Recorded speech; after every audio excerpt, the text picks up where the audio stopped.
interviewing Tyler Braden. And first of all, what a fantastic tour it looks like you've had over here in the UK. It's been amazing. How have you found it? It's been great. I mean, really cool crowds, really amazing venues, anywhere from ones that felt, older to feeling super modern, but they've all been great. You have been to the UK before, haven't you? So this I is have. your first I did time. a C2C in 2023. Yes, and how did you find that then? Because that's almost our biggest venue. That's the biggest country. Yeah. I mean, the venues were amazing, and I was just acoustic by myself, like as Next from Nashville or Future Acts kind of thing, and we kicked it off. But so this is the first time coming full band, but I mean, it was great.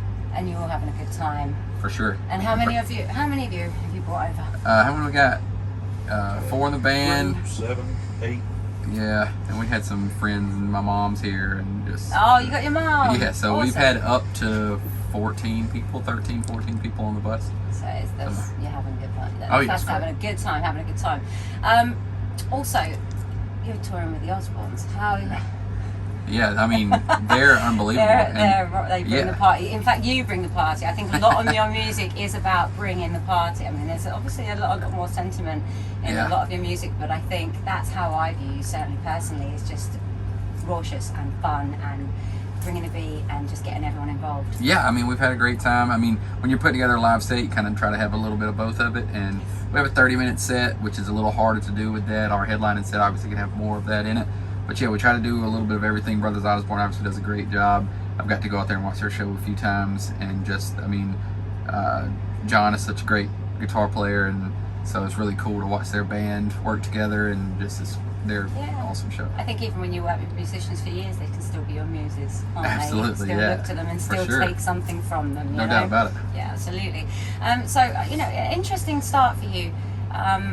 I don't know. I've worked with a lot of different, global country music artists, and I don't know anyone who's an ex-firefighter. And I think that's you've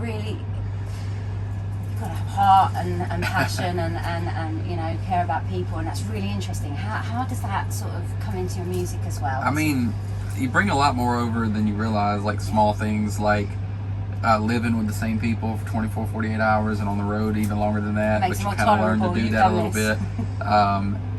I mean, just emotional stability, kind of, because there's a lot of ups and downs, obviously, in both careers in different ways, but just emotional stability comes over from it. But I mean, yeah, you bring more over, like I said, than you would expect. I think so, and levels of experience, which I think is evident in your songwriting as well.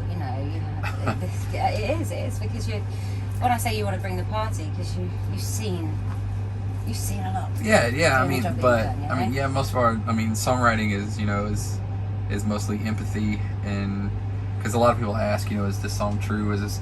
And some of them are a little, and some of them are just from understanding and storytelling and just empathizing with people that have been through situations. But yeah.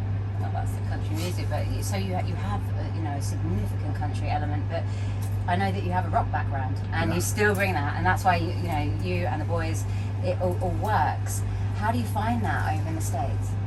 No, it's great. My first bands ever, we played rock bands, like rock covers and things like that, 2000s and 90s rocks, and but we definitely bring a little bit of that into the live show still to this day, and anytime I'm writing, I'm kind of picturing how a song will go live, and like I said, this show has to have kind of both types. It has to have pillars of excitement and pillars of emotion, and we try to do our best every show to kind of have the ups and downs. Absolutely. And how have you found the UK audience? Are they receptive? Absolutely. They're crazy, aren't they? They're rowdy. They are. It's so funny, but they're also so focused at the same time. Like you can say, make some noise, and they'll get really loud, and they'll cheer, and then they all kind of stop at the same time, and so they can listen to what you say next, and it's really cool. And also seeing that they know your songs, they know your music, and I think that's where it's at. And there's something so it's like a full circle, isn't it, to come to another country, and like even playing new stuff. Like we've played some new songs on this set list, and you get to the second, third, fourth city of the tour, they start to kind of know a little bit of that from you posting videos of it, and you can tell who's watching on social media because they'll know that little clip, just that little part that's on your social media. Hang on to new music like you would believe, absolutely. And your new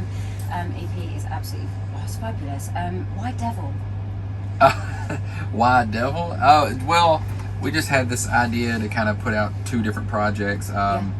Just one called Devil, one called Prayer, and have these different angles of songs, like some of them being a little more upbeat, or like Above the Water feels like you're praying. That song feels like you're praying. Yes. So it went in the prayer section, and let the breakup songs kind of land in the Devil. We're just kind of finding a juxtaposition there to do multiple projects at one time. And your music has evolved, hasn't it? I mean, 2017 is kind of your breakout year, is that right? That's when I first put music out. So long ago, but yeah, that was the first time I put music out.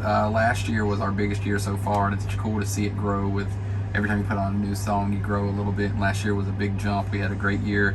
Just social media, ticket sales, kind of all around. It was a really good year. Yeah, absolutely. And where do you go from here? We've got a lot more new music coming out. We're excited for stuff we have planned coming for over the next few months. We're touring some headlining stuff when we get back to the States, tour. And then we're touring with Warren Ziders back in the States as well, and a lot of festivals. It's going to be a big year. Festivals are where it's at, aren't they? That's where the fun is. They can be, yeah, for sure. They're great.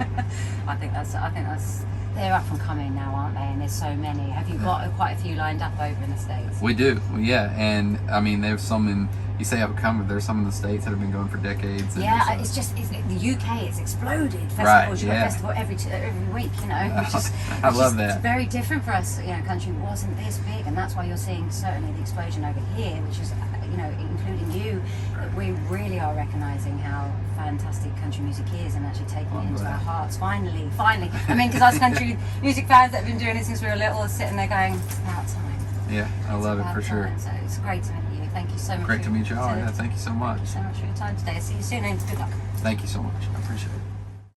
This is Jess T. Thanks for watching. Follow me on your favourite social media platform at Jess T Country.